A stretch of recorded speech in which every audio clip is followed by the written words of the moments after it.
तो hi friends, welcome back to my another vlog. आज हूँ देवस्नान पूर्णिमा। तो आम फैमिली तरफ आपण समस्त को हैप्पी देवस्नान पूर्णिमा। आज जेहेतु खाली देवस्नान पूर्णिमा नहीं, बड़ुआ पूर्णिमा बोली भी कह जाए। आपण मान तो जानी बड़ुआ पूर्णिमा माने कौन कौन कहबी से विषय। जहाँ घरे भी माने बड़ झील थे तो बड़ झील और मझिया झील एमती दी जन को बसैकी बंधापना करती। जेहेतु मो मैरेज हो जाइली से मु तो माने बसबिनी।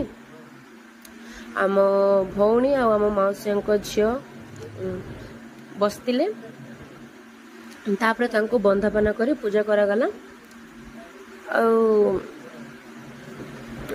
आपण मानक घरे भी थी आपण मैंने जानी थे तो मते निश्चय कमेंट रे कहबे कहा कहा घर अच्छे आपण मैंने केमी प्रकार पूजा भी करती कहबे। तापर ये आम माँ षठी बुढ़ी माँ ना रे भोग लगे ये देखिपे क्या घरे माने कौन अच्छे। आम घरे माने चाउल खीरी अच्छी तो से आम खीरी कर भोग लगे समस्त घरे अलग अलग भोग भी थाए।